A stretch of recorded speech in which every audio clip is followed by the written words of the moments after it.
Picture this, a cosy British kitchen on a Sunday afternoon. Apron on, mixing bowl out, wooden spoon in hand. You're about to bake a Victoria sponge, just like Gran used to make.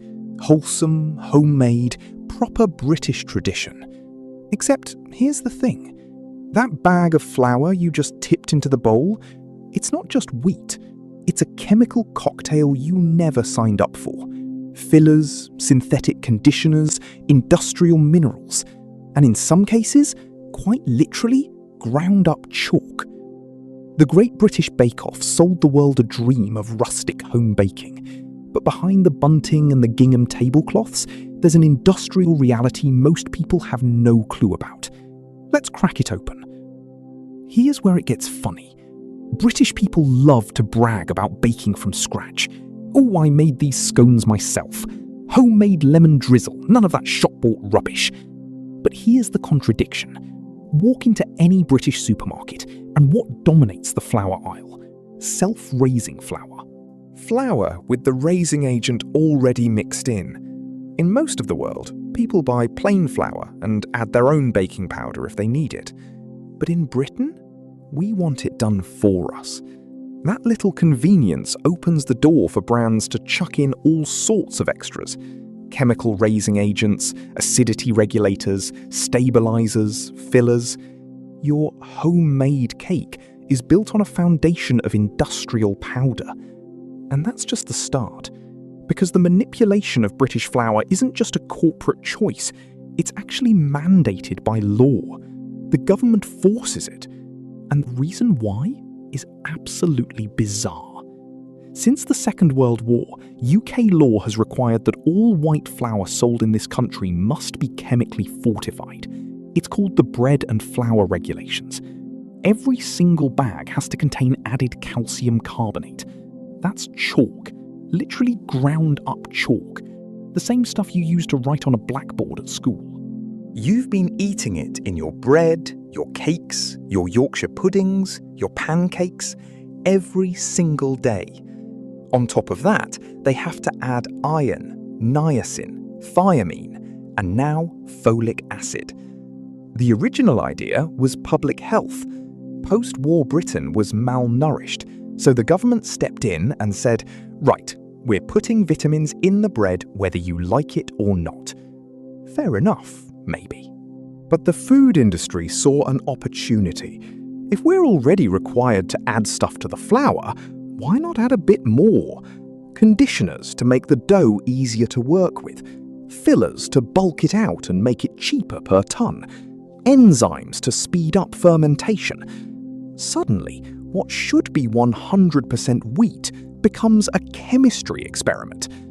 And it gets worse when you look at the dough improvers, because some of them come from places you really wouldn't expect.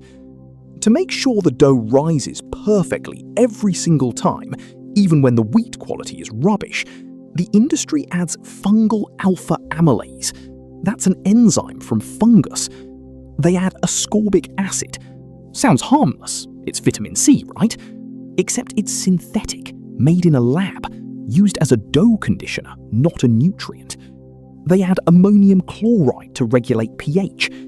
And here's the kicker, L-cysteine, an amino acid that makes dough stretchy and easy to handle. Lovely.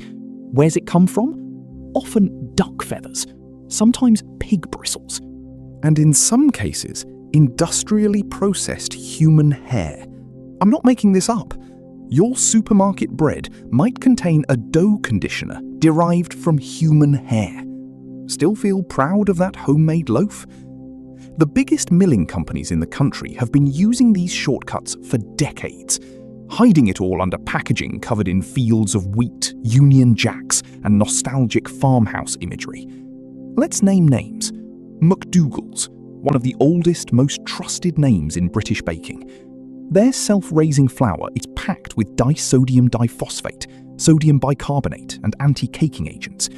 It'll make your sponge rise like clockwork, but it also leaves a chemical aftertaste and residue you'd never get from pure wheat.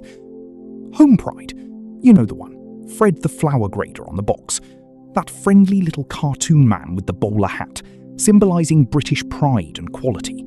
Except their flour is pre-sifted, chemically treated, loaded with flow agents, chalk and fungal enzymes to speed up fermentation. Allinson's, founded in the 1800s by a vegetarian doctor who believed in natural, wholesome bread. He'd be spinning in his grave. The brand's now owned by A.B. Morey, a corporate giant. Their white flours and bread mixes contain vegetable fats in powder form, emulsifiers, and synthetic dough treatments. Hovis, the brand behind one of the most iconic British TV adverts ever made. That lad pushing his bike up the cobbled hill. Pure nostalgia. But their retail flours? Low-quality wheat blends corrected with industrial enzymes and phosphates to control the pH. These are the giants, the household names, and they've all got something to hide. But it's not just the big heritage brands. Elephant Atta, the best-selling flour in the UK for South Asian communities, used to make chapatis and roti. It's cheap, it's convenient, it's everywhere. And it's packed with low-grade soft wheat, bulked out with fillers, acidity regulators, and massive doses of calcium carbonate to keep the price per kilo down. Whitworth's, they use cornstarch as a filler, emulsifiers, and modified starch in their cake flour lines to retain water and fake a light, fluffy texture. Wright's Baking, they market themselves with heritage imagery, windmills, 1867 founding date, all that. But their bread mixes are loaded with palm fat powder, mono and diglycerides, and chemical raising agents to make your dough double in 30 minutes flat. Then there's the supermarket own brands, Tesco, Asda, Sainsbury's, Morrison's. They source the cheapest wheat they can find on the global market. And because that wheat's rubbish, they compensate with huge doses of synthetic ascorbic acid and fast-acting enzymes to give it any kind of structure. At this point, you might be wondering, does pure flour even exist in this country? Actually, yes, there are two. Marriages. W&H Marriage & Sons, been milling grain in Essex since 1824. They use traditional stone grinding. Their wholemeal flour is 100% the whole wheat grain. Nothing added, nothing taken away. No dough conditioners, no fillers, no fungal enzymes. Just wheat, ground, done. Dove's Farm. Started in the 1970s in Wiltshire. Focused on organic farming and ancient grains like spelt and einkorn. Their organic stone-ground flours contain 0 pesticides, 0 synthetic ascorbic acid, 0 L-cysteine, 0 fillers. The gluten strength comes purely from the biological quality of the grain itself. These brands exist. They're available. So why isn't everyone buying them? Because British consumer behaviour is riddled with snobbery and contradiction. The urban middle class will happily spend £6 on a loaf of sourdough at a farmer's market to avoid industrial additives. Oh, I only buy artisan bread now, so much healthier. Then they go home and bake a batch of pancakes using Tesco Value self-raising flour, packed with chalk, enzymes and ammonium chloride. There's this weird cultural blindness. People assume that because they're baking at home, it's automatically pure and wholesome. But the flour in the cupboard is just as processed as the sliced white they refuse to touch. Nobody reads the ingredients on a bag of flour. They just assume it's wheat. The British love affair with baking is built on a romantic lie. Between post-war laws that force chalk into the bag and corporations stuffing it with fillers and enzymes to cut costs, British flour has become a synthetic cocktail. Marriages and Dove's Farm prove that 100% pure wheat flour is possible. But until people start actually reading labels and questioning what's in that innocent-looking paper bag, the Sunday sponge cake will keep being baked with hidden chemistry. Homemade on the outside, industrial on the inside.